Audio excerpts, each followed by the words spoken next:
Жануар бойка менен эле жолдун боюнда аркандалып жүрүп. Жануар бойканы жаздан бери эле мага келгенден бери ушинтип эле ар кайсы жерге көккө коюп эле аркандап жай болуп калды. Ай жануар кел. Мага келгенде арык эле азыр бир канча оңолуп бою өсүп бир аз болсо жакшына болуп калды. Жайкы саратан жемин берип аттым эле 2 мал. Кечинде жана эрте менен кылды. Bir аксакал өтүп баратып бул жерден токтоп калды дагы. Таяңа көбүрөөк жем берип кой да окшойсуң. Күнүн ысыгында кыйнап койбо буну. Ысыкта жем дагы ысык келет. Аш кылымдуулугу кыйын болуп кыйналып калат. Канча жем берип атасың деп сурап калды эле. Аз эле бердим кечинде жана эрте менен деп. Эрте менен деген айтылганыша эрте менен болгону менен 12де берет элем.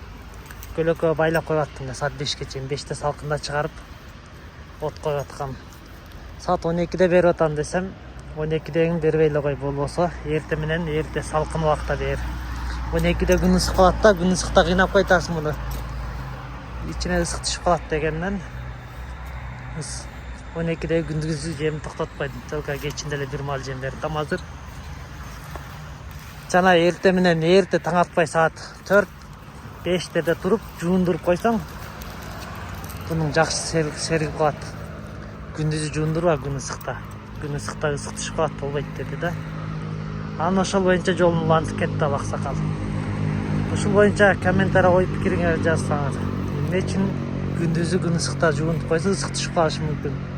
Эмне үчүн салкында жуундур деп айтты аксакал. Комментарий жазыңыздарчы билгендер болсо. Андан себептерин сурагыча деле болбой жолун улантып кетти. Аксакалды жолдон кармап калышка туура келбей калды. Ошо менен калып кеттик биз болсо. Бул жануар бойканы күндө жумушка эртең жетелеп келип, жумуштан үйгө жетелеп кетет. О, жошуп да калдым. Азыр трассадан жетелеп өтөбүз, машинадан деле өтпөйт. Кеңири беймарал өтүп кетебиз. Чада калса минутта үйрөтүп койдук буну. Азыркы учурда мындай жаш балдарды мингизип алып үйрөтүп атабыз. Кийин жаш балдар минип ала турган болсо, буну жаш бала детирип жыгып койбогудай кылып жаш балдарга көндүрүп атабыз. Жаш балдар минип жүрө берет беймарал. Жумуштан кайтканда ошентип экөөнү мингизип алып жетелеп кайтып кетебиз. 1,3 арпа. Абен 758 грамм чаат.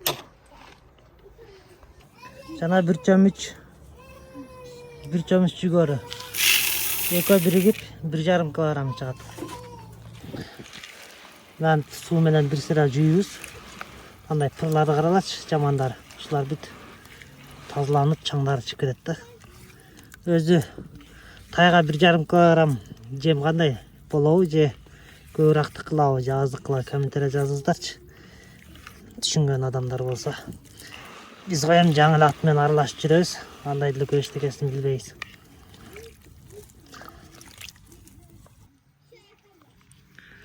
Мындай болуп суу менен жуусак пырлары чыгат да, мына тазалап туруп.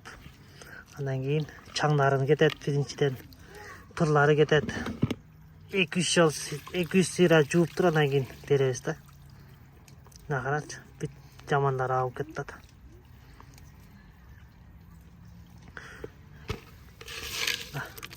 Өзү 1,5 килограмм жем тайга нормал же азыраак болуп калабы же көбүрөөк болуп калабы комментарий жазып коюңуздарчы билгендер. Биз эми жаңы эле аттар менен аралашып аракет кылып байгытабыз. Көп эле нерсени түшүнө бербейт экенбиз.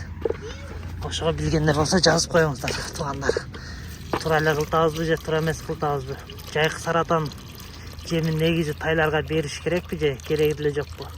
Эми кереги жок деген менен кышта тай жарыштар болуп калса байгеге салып көрсөмбү деген ой пландар бар, жакшы максаттар. Тайды бир сынап көрөйүн деп. Ошого бир аз дарман деле болуп турсун деп берип атам мен азыр ошого.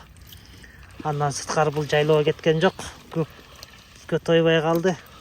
Бул кошумча азык болсун, жакшыраак өссүн деп дагы берип атабыз.